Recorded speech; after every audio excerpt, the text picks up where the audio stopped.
I'd like to introduce our second speaker of the afternoon. This is Maximilian Kiener. Dr. Kiener has recently been appointed as a junior professor of philosophy and digital ethics at the University of Oldenburg, and is also an associate member of the Faculty of Philosophy at Oxford, which is where he's joining us from today. Max was until recently a Lever Humani Career Fellow in Oxford and has held a number of research posts there. He works on consent, responsibility and artificial intelligence, amongst other things, and also has some experience as an ethics advisor to industry and to policymakers. And today he's going to be talking to us about augmented reality and moral responsibility, so perhaps connecting with that first part of Jeff's talk earlier on. Wonderful. Thank you very much for sharing your thoughts with us, Max. Please take it away. Thank you, Ben. It's really a huge pleasure for me to be here. So thank you so much for the invitation. I very much enjoyed our previous exchanges in the workshop, and it's a particular honor for me to contribute with some of my thoughts. So I'm very happy to be here. And indeed, I'd like to connect to some of the things that Jeff said, in particular, the different ways of manipulating people's attention and top-down and bottom-up approaches that seem very relevant, but also the different thoughts and considerations around culpability regarding the users of augmented reality devices, but also the designers and how they can predictably shape people's behavior. Let me just share my screen. So the main focus of the talk will be moral responsibility, and I'd like to kick off the discussion with a couple of examples that will be particularly relevant in that context. And the first is from almost exactly about 9 years ago, and it's the left picture. So this was at a London bus stop, and what appeared to be as a glass type wall was actually a monitor. And so people could see very crazy things like aliens attacking the world, or crazy beasts coming out of the sewer, or in that case, a pouncing Bengal tiger. So you can actually watch that on YouTube. So this is a screenshot from YouTube on the left-hand side.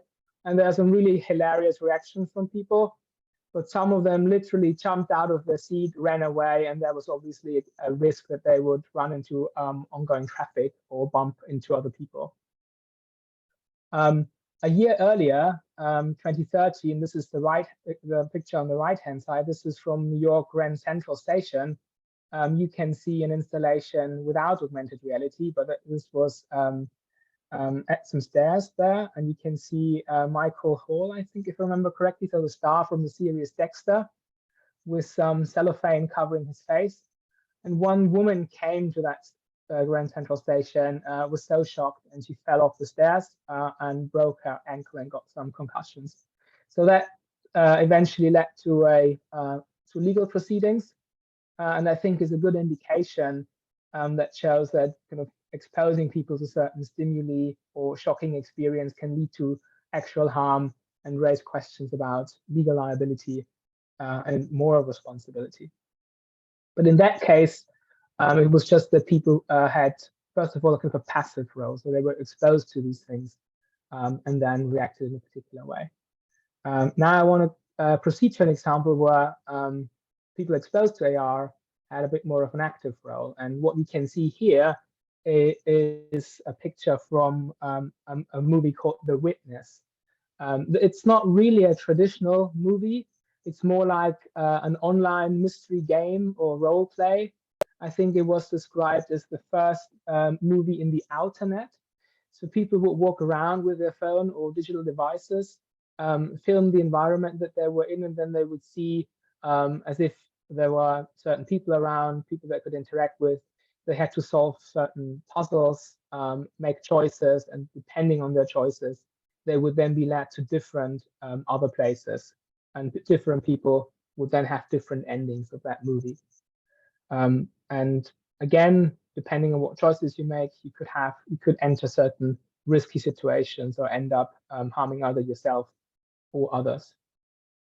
An even more active role was there for people in this online game, which is called Ingress, where people will go around also again scanning their environment.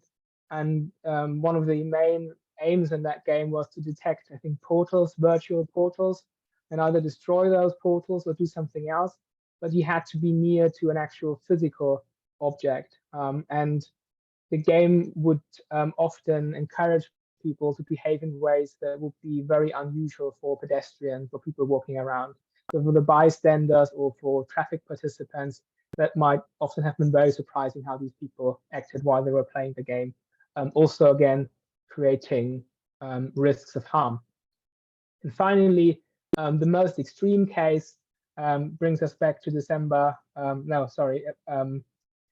It was also 2013, so that seems to have been a very interesting year for augmented reality, when a man got rather drunk, thought that he was engaging in a virtual reality game, and then went out and stabbed 5 people, and I think one of them fatal.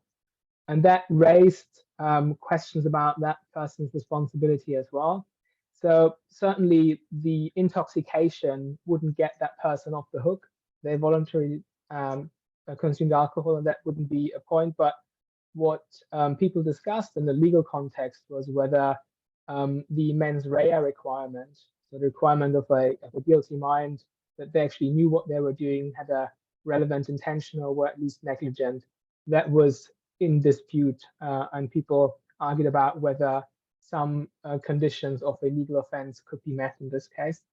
And just to draw a parallel to a completely different case that's not related to technology, but a case that could show why these questions are relevant. So the other case is a Canadian case, RV Parks, where this man, Kenneth Parks, drove 40 miles to his parents-in-law's home, entered the house using a key that they had given him, and then bludgeoned his mother-in-law to death. Eventually, it came out that he was sleepwalking, and his defense team argued that he was in a state of what they called non-insane automatism. And in fact, he was acquitted. The reason why I think this is such an interesting case is because it shows that people can be in some way guided by reasons, do something that is amenable to an intelligent, rational explanation, but at the same time be in a state of mind that precludes their at least legal responsibility, or also moral responsibility. So these are a couple of cases. I think they're very interesting because they show, again, how augmented reality technologies can manipulate our attention, what we perceive, how we perceive that, manipulate kind of the salience of things in our environment, and then also in more or less predictable way shape what we are going to do. Now, a difficult question that arises in these contexts is who's responsible when things go wrong, and there are a couple of possibilities there. Obviously, we might start with the user of the augmented reality device or the people exposed to it. Sometimes they are not genuine users. Think of the first example at the London bus stop, but just people exposed to that. We might think of the developers, or what Jeff called the designers of AR, when they can reasonably foresee that there will be a certain effect on people exposed to the technology. We can also think about bystanders or people nearby in cases like ingress, maybe when there is unusual behavior by the people using the augmented reality device, and something that they might in some way have had the ability to anticipate, or at least take precautions against. And we might think as of kind of regulators, people shaping the rules and guidelines that eventually determine under what conditions and how AR can be used. Or in the end, maybe in some cases, it could be that no one is responsible. And this is the kind of first discussion point that I want to raise in my presentation, namely whether in some cases, the use of augmented reality could create what people have called a responsibility gap. So this is a term that's prominently discussed in the debate on artificial intelligence. And although augmented reality and AI are different technologies, they also intersect, and lots of AR devices, as I understand it, also incorporate some AI.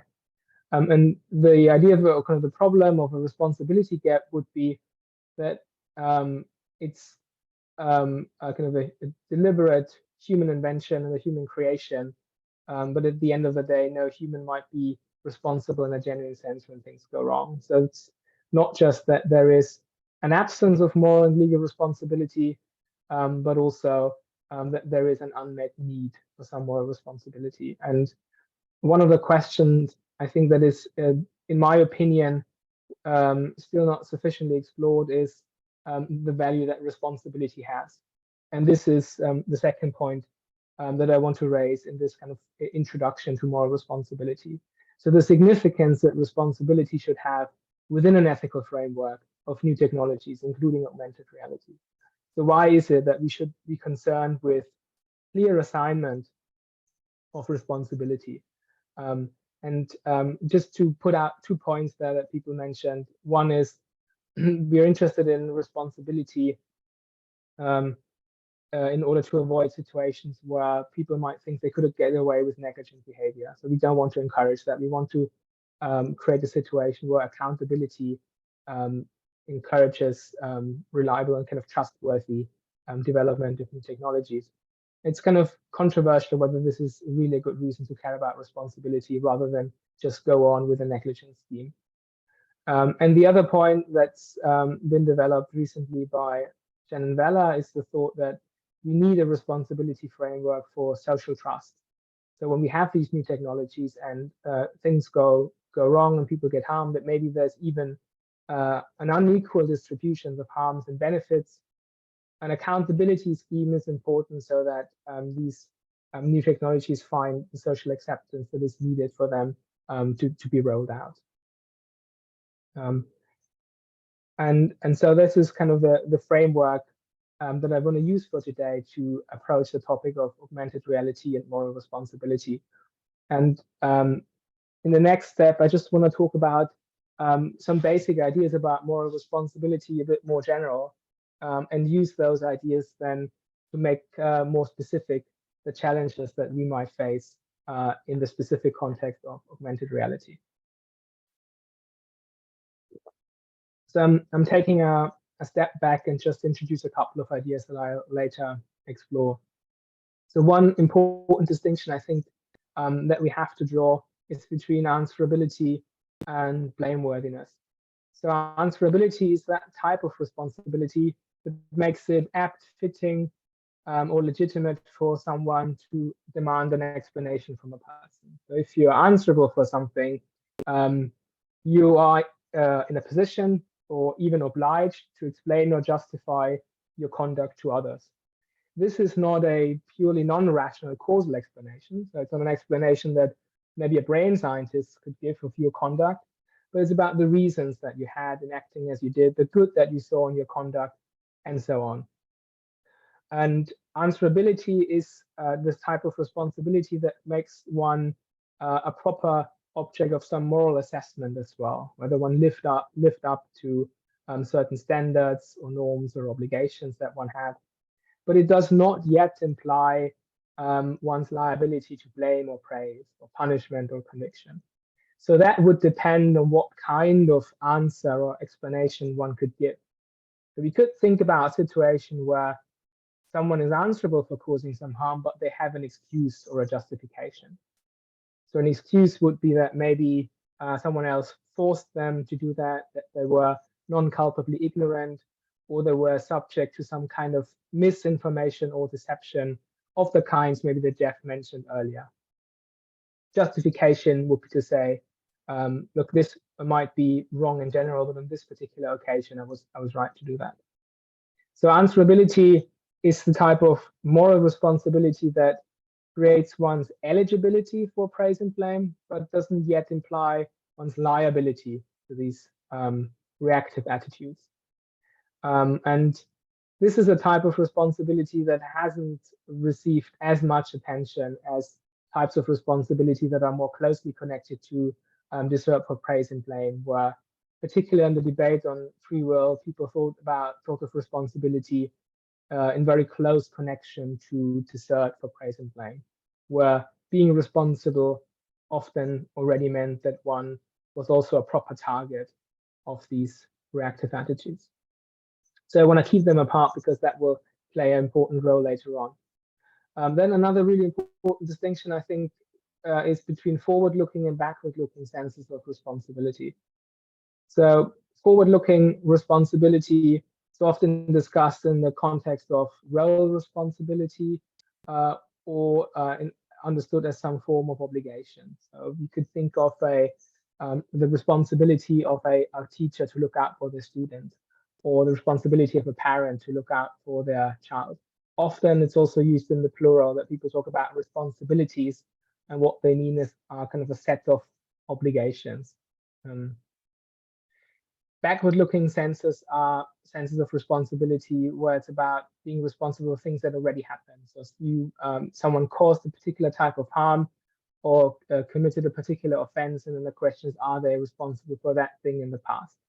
And this here were questions about an obligation to explain one's conduct to others, one's blameworthiness come up, but also questions about the standing of the wider community, who could have the standing to ask or demand an explanation for a particular type of conduct. And only with these two distinctions, so answerability versus blameworthiness and forward versus backward looking, you already get a sense that there are very different ideas of responsibility that one could have. And this is only the tip of the iceberg. So there are so many different ideas and concepts of responsibility in the debate, but I think for the purpose of today, these two distinctions should suffice for what I want to say later on.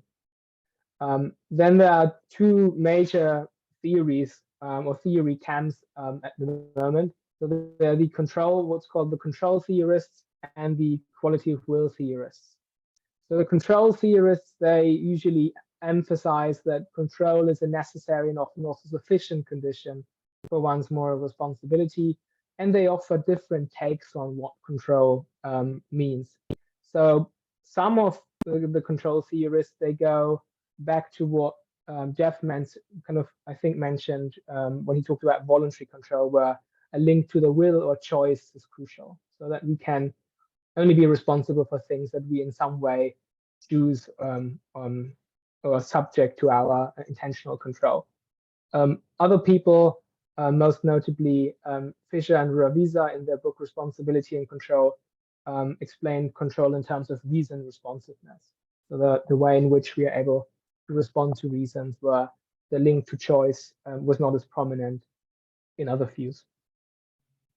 So that's kind of a camp on the one hand, but on the other hand, there are also so-called quality of will theorists, and they go back or take at least inspiration from Peter Strawson's famous article, Freedom and Resentment, where being responsible was seen to kind of require that the thing that one is responsible for reflects in some way one's quality of will. It says something about who one is as an agent. And the thought was that some conduct, action, or even belief could reflect one's quality of will, even if one wasn't able to control it in any of the senses that the control theorists proposed.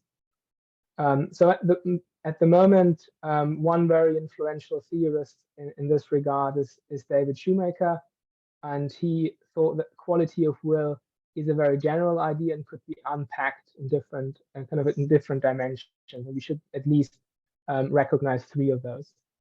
So one is the quality of character. So when we do something, does that action or conduct in any way reflect our character? Another dimension was about the quality of the judgment. So when we do certain things, does that show something about our judgment, our assessment of reasons or values? And the third dimension was the quality of regard for others. So the kind of extent to which we take into account the interests and preferences of others. And he suggested that corresponding to these three dimensions, there are also three types of responsibility. So the quality of character corresponds to what he called attributability, and we attributed to a person as the moral agent. The quality of judgment corresponds to an answerability approach, and the quality of regard for others then correlates to a accountability type of responsibility that is concerned with praise and blame. Kind of the difference between these two camps, there are kind of many differences in detail, but one is really the role and significance of choice, where people disagree over whether being able to control one's conduct, beliefs, attitudes, mental states, moral choice is needed in order to be genuinely morally responsible for it. And these different theories then also already lead us to different conditions of moral responsibility. Control, foresight, which is often associated with control theorists, so the question whether something could have been reasonably foreseen, but then also whether certain types of conduct reflect character, judgment, or regard for others. So this three-part pluralist account of responsibility that I just attributed to David Shoemaker. So that's supposed to be just a very quick overview of a couple of ideas from the literature on moral responsibility that I want to use when I'm now kind of proceeding and talking about augmented reality in greater detail. So I think the next important question that we then need to ask is, well, what are the challenges to moral responsibility in the context of augmented reality? Why should we think that when we use these new technologies, there could be something like a responsibility gap, or it could be in any way problematic to assign responsibility? And there are two different readings of that challenge around a responsibility gap. You could think about it in an epistemic way, so that it's just difficult to know who's responsible. There might be a right or wrong answer, but it's just unclear. Or you could have a thicker metaphysical reading that sometimes the challenge is about the absence of responsibility on a more fundamental level. It's not just that we don't know who's responsible, but that we couldn't really find out because there is no one. And what I'd like to do here is to mention a couple of points that people discuss in the literature on artificial intelligence and suggest that they might apply in a modified form to the debate on augmented reality as well. But I very much hope to get your feedback on these points and discuss with you whether there are any significant differences that I omitted. So first point is the inability to intervene, and that's, I think, true of both users of augmented reality and designers of augmented reality. Sometimes things might just go too fast, or it's not really possible to foresee that a certain thing's going to happen. So think about these interactive films like The Witness that I mentioned at the beginning. It might not be possible for the user of the augmented reality to control the situation in a way that's meaningful to them and that's sufficient to ground responsibility. And for the designer of the augmented reality, I think it's even clearer that they are not able to intervene at all once the game is out there and people use it outside their realm of control. So that challenges the control condition of responsibility. Then more and more of these devices become autonomous. So this is a sense of autonomy that's different from the sense of kind of personal autonomy or moral autonomy that we apply to humans. But the basic idea that people use is that autonomy means the ability to execute tasks independent of direct human control. And to the extent that augmented reality devices are based on artificial intelligence, machine learning, deep neural nets, that could play a role as well. So the thought is that these devices are not just automatic, so fully pre-programmed, but they are autonomous in the sense that if they are learning systems, they can change the principles and norms in which they operate independent of direct human control. So a bit of a disclaimer that this is not a fixed sense of autonomy, but at least I think it preserves the idea that we associate with it. And if that's the case, then some of these technologies become increasingly distinct from human agency and control, and again, threaten to undermine something that we think is key to responsibility. We'll have a problem of many hands. So there are so many people involved in the development and use of these technologies, and also in the interaction, particularly when we think about augmented reality games, where many different people interact and the results of their actions are in that way then unforeseeable. That again creates a situation where all the people involved might only have a tiny fraction of control. There is a problem of many things. I mean, it's rarely the case that there's only one bit of technology, but there might be very different gadgets or widgets or different pieces of technology that interact. The Internet of Things is, I think, one of the paradigmatic examples where we can see how very different and very many different technologies interact. And so it's often very hard to see where the actual contribution to a particular outcome was made. So this is a point that might also undermine some kind of knowledge condition of responsibility, that we weren't really able to foresee what's going to happen or where a particular contribution came from. These systems can be very complex as well. So most of AR devices use some image recognition software, a kind of system in one way or another. And the sophisticated models, they may base one single decision over 20 million parameters. So we can't really understand or see why a piece of technology did a certain thing rather than another. Again, this is a point about AI in particular, but given that augmented reality often uses AI, I think this directly transfers to that augmented debate as well.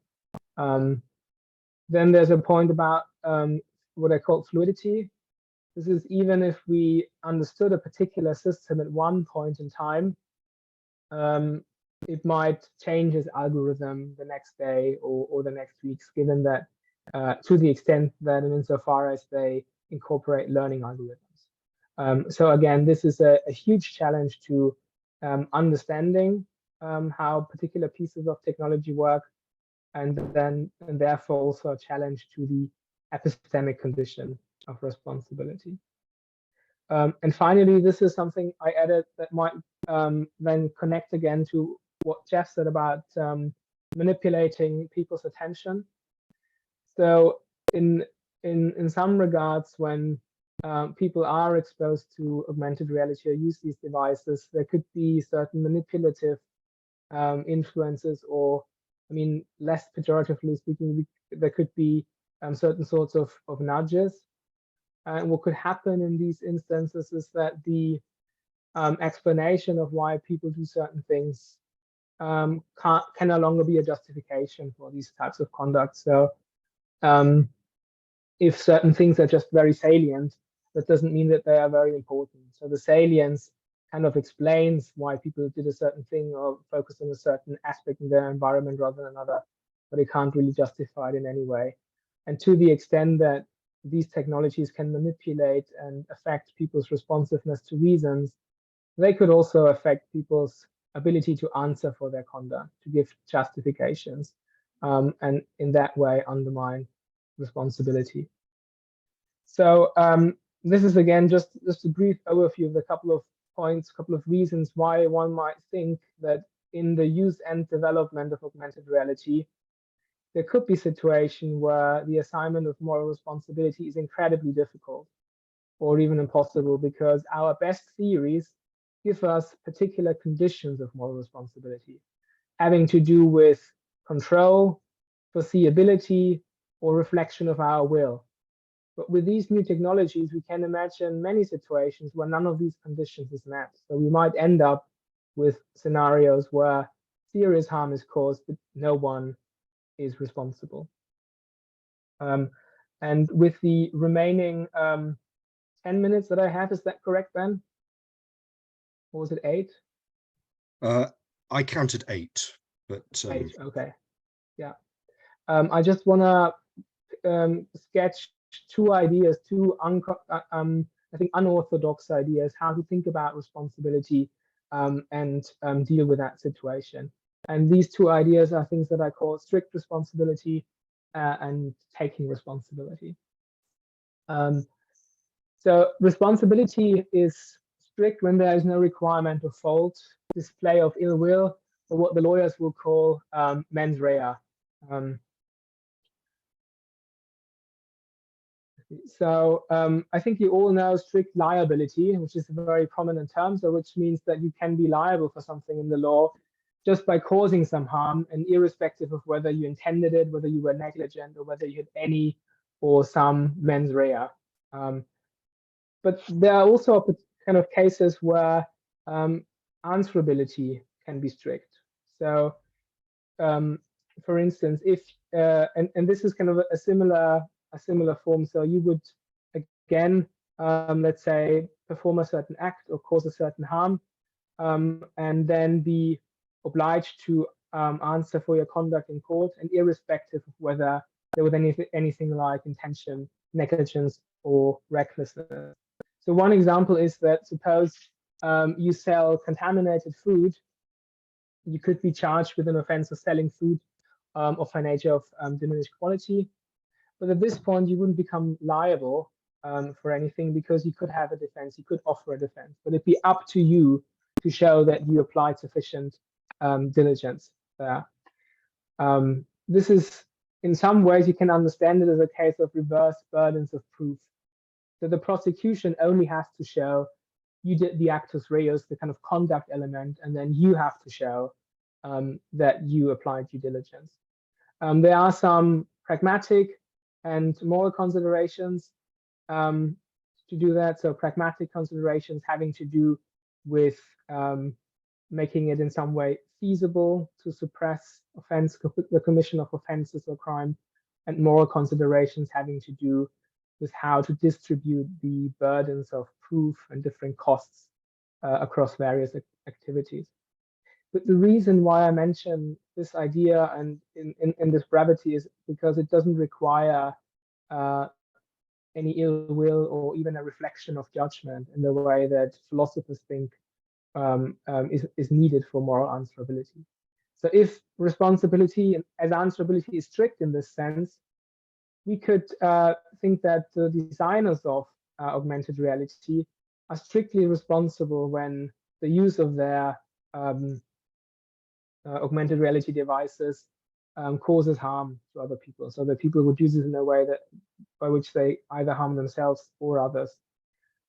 It's important for me to stress at this point that this is not liability. So it doesn't yet mean that they are in any way criminally liable or that they ought to pay, but at least that they owe an explanation to the victims of harm and maybe also to the wider society. But once we lower the conditions for responsibility in that sense by making it strict, it's the case that it's not only the developers or designers of augmented reality that might become strictly responsible, but also the users, because they also have an obligation not to harm others. So they might become responsible for the same thing. And what happens in the end then is that there might be forms of shared responsibility. What I like to stress at this point is that I think responsibility is not like a pie that could be cut up and distributed. So it could be that many people are responsible for the same thing. So they share responsibility for a particular type of harm. So the designers and the users of augmented reality could be responsible for the same thing in the sense that they are both sides are obliged to provide an explanation of their conduct. And this form of shared responsibility is not like collective responsibility. So there's no collective agent, a unity of agency who bears that responsibility, but different agents who don't really have to do anything with each other. And they share responsibility for the same thing. So this is a type of responsibility that's not collective and that doesn't rely on it's not collective and doesn't rely on this picture of responsibility being distributed or divided up like a cake. Very briefly, because I have to finish, one other idea that we could use to deal with the situation in the augmented reality context is of thinking about responsibility in terms of taking responsibility. This term has been used in several different senses, from situations where we just acknowledge that we have responsibility and then just own up to that fact, where we have maybe a particular psychological disposition to think of ourselves as responsible, up to a genuine normative power, where by taking responsibility, by saying I hereby take responsibility, I also become responsible for something when I previously was not responsible for that. And this is a very outlandish idea, particularly when we think about it in the backward-looking sense of responsibility. So things went wrong, you're not really responsible for it, but then he would just come and say, and take responsibility by declaration. In that context, we can ask about responsibility in terms of the answerability sense or the liability sense. Again, think about it in terms of forward-looking and backward-looking responsibility, and arrive at different versions.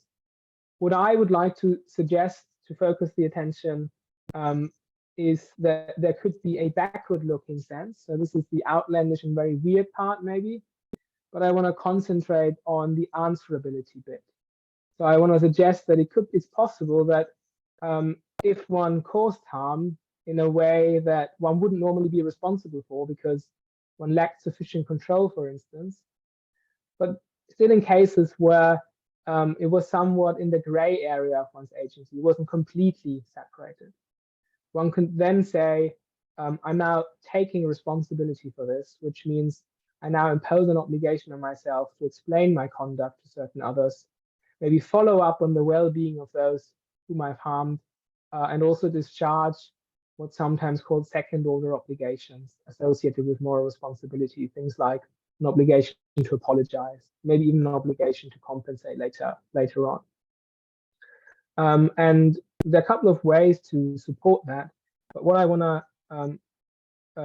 close with is a contractualist rationale. So when contractualists ask, well, what are the principles that no one could reasonably reject as a basis for informed, unforced general agreements, this Kenlonian phrase. So we could think about it. Would we agree or could we reasonably reject a principle that says if the use of new technology causes harm and some people's agency is sufficiently close to the causation of that harm, but not close enough that they would be responsible anyway, would we allow a principle that says they have the power to make themselves responsible as an act of virtue, maybe, where they are less concerned with saving their own face than offering themselves to others, offering an explanation, offering that kind of moral conversation that could help us to deal with these situations of unintended but still serious harm. Now, both of these ideas are, as I said, very unorthodox. They are not currently recognized in any of the major theories about moral responsibility. But I want to suggest that they are attractive because they allow us to think about responsibility in a different way, and in particular in a way that speaks to the challenges to moral responsibility that new technologies such as augmented reality and also artificial intelligence create. And this brings me to my 9th minute. 8 minutes are over, so I'll close here. And I thank you very much again for the opportunity to present some of my ideas. Lovely. Thank you so much, Max. Brilliant. We have some time for questions, folks.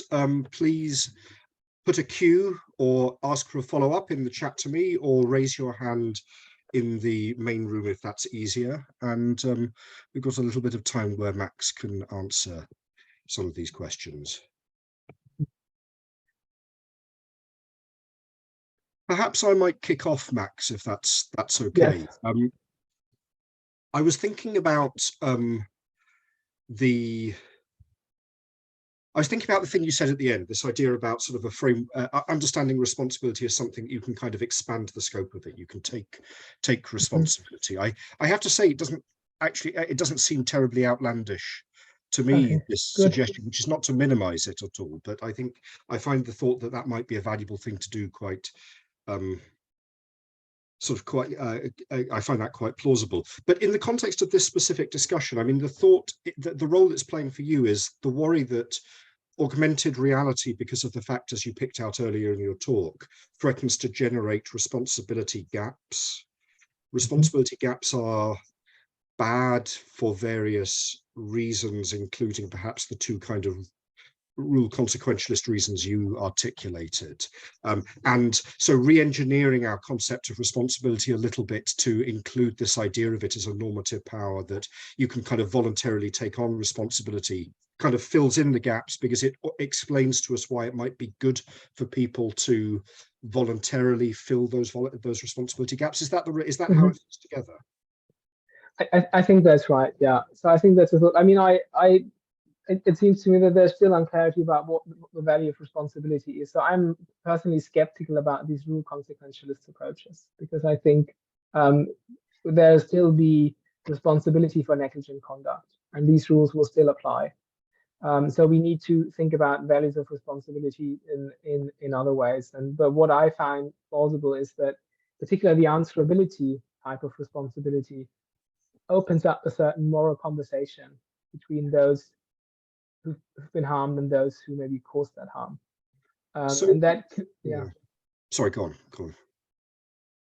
And that kind of moral conversation is premised on values such as equality or mutual respect, and that can then kind of oppose things like polarization or inequality, things that we know that the use of some types of technology produces. But I don't think I answered the kind of direction of your question. Could you maybe kind of rephrase it for me? Maybe I could put it a slightly different way. I mean, I think the idea, you're taking responsibility idea, I think, is trading on a thought that it might be good for people to be, in some cases, for people to be responsible for more stuff rather than less. That there's a reason for somebody to take responsibility. And that thought is the one that I think isn't outlandish, partly because I mean, for idiosyncratic reasons, I think it's connected to ideals of individual autonomy. I think that the more that you kind of exercise responsibility by shaping your life and your environment around you, the more you're living up to that ideal and having a good life as a result. The problem is that that's going to be something which is sort of evaluated case by case, and the types of responsibility gaps that you seemed most exercised by were the types of responsibility gaps where taking responsibility for something might actually be pretty bad for the individual concerned. I mean, if your excuse for somebody being knocked down on your watch is that AR kind of muddied the chains of agency in a way that mean that it's not clear whether you controlled that situation, well, then even if there's a kind of standing reason to think it's good to take responsibility, or something good happens when you take responsibility, it's not going to be good for you in that particular kind of case. So I worry that the responsibility gap isn't going to be filled in the kind of way you want it to be. Okay, now I understand it better. Thanks for that. I think you're absolutely right. There is the sting in the moment, the pain in the moment, that you might have great disincentive not to take responsibility, particularly if you think, if you don't have a good explanation, you might become liable to blame. And there's a similar debate actually about the value of blame, which is often considered to be a very negative thing as well. So if someone blames you, that can hurt as well. And if you can avoid blame, you might have a good reason to do so. But people like David Owens and Eleanor Mason argue that kind of being subject to blame in personal relationship is also an expression that there is a significant relationship. So if at some point your friend starts blaming you for certain things that are constitutive of friendship, you might be able to escape the pain in the moment, but you might lose something that's more important. But what's really difficult for that approach is in fact to explain why on earth people should take responsibility for bad things. Obviously, if they're good things, if AlphaGo again beats the world champion in the game of Go, then everyone wants to take responsibility. And so the thing that I'm exploring here at the moment are two possibilities. One has to do with virtue, that it is an opportunity for moral excellence, so that even it could still be there can still be prudential reasons not to take it, but there can be virtue related or archetype reasons to take it. And the other path that I want to explore is that the reasons having to do with our status as persons, or even as autonomous agents, as you say. And this is something that is, I think, also not too outlandish for certain moral philosophers. I mean, particularly in the so-called compatibilist tradition of moral responsibility, people like Harry Frankfurt, when they thought about, well, they acknowledge that our conduct is always subject to external influences and external forces, and they wanted to separate, well, what kind of external influences are compatible with our moral responsibility and what kind of influences would undermine them. And the thought that these people had is that we need to think about what's constitutive of us as a person, as persons. And if you think about, and you can think about taking responsibility in that way as well. You can think about, well, what does it mean to be a person, an agent in the world, not just a mind? What does it mean to be an agent where you can't always fully control the consequences of your actions? Is it in some way meaningful if you have the ability to integrate something into your agency, back again into your agency, things that you wouldn't otherwise directly be responsible. So Yeah, these are the kind of things that I'm trying to explore, but they're both very controversial and a bit hazy at the moment. they are, and it takes us into some of those metaphysical issues that Jeff was alluding to earlier. I mean, it's sort Yeah, of what exactly the object of your responsibility is if the domain that you're expressing your agency is augmented or virtual reality is not yeah. easy necessarily to discern. But let me move on and not hog the question session any further. Neil, you have a question. Yes, thank you, Max. I'm really interested to hear that you're going in a sort of direction of virtue. And it seems to me that to take responsibility requires things like courage and honesty and so on, whether that's at an individual or an organization level. I wonder if you looked at anything, what you've been considering within the virtue ethics field, like, for example, Alistair McIntyre's view of practice. Mm-hmm. Yeah, I think I haven't looked at that in particular, but I think you're right that this will be relevant, and also things like courage and honesty. These are, I think, virtues in consideration that haven't really played a role so much, as far as I can see, in analytic moral philosophy. And I was very interested to read also Honora O'Neill's thoughts about transparency requirements, where she argues that we talk a lot about transparency, and it is kind of the key word in many technology regulation documents, but honesty doesn't really appear. So it's not a very popular concept of or idea in this debate, but it might be relevant, and I'm looking forward to exploring these things a bit further. Jeff, go ahead. Yeah, thanks for that. That was interesting. This is a tiny part of your talk, and I think probably tangential to the main point, but I'm going to go ahead and ask it anyway. So on the one of the slides, you said reasons why there might be this responsibility gap was the inability to intervene, and focusing on the designers or the developers in particular. And I wonder if there's not, like, why that would be relevant to lack of responsibility or a responsibility gap. If you just think, well, that's just it's a predictable sort of problem if you just put this wild thing out in the world and sort of let it run loose. And so really you're responsible for being able to intervene or something like that. Like what do you think about that? And I realize that's just a tiny part of the whole point, but I was kind of curious about that inability to intervene. Why doesn't this just show that designers or developers ought to retain the ability to intervene or something like that? Yeah, thanks very much. I think that's a very, very good point. I agree with you on the principle. And I think this is an aspect that's not specific to augmented reality or any other technology. Often people develop products, and then when it's out in the world, they can't control that anymore, or are not able to intervene. And often maybe they would have that obligation to retain that ability to intervene if that's possible and feasible. With new technologies, I think the situation is often such that we have very good reasons to employ these technologies because they can make things safer, they can improve important things such as healthcare or security. But to get these benefits, we often face a trade-off. So either having these benefits in general or returning some further and higher degree of control or transparency.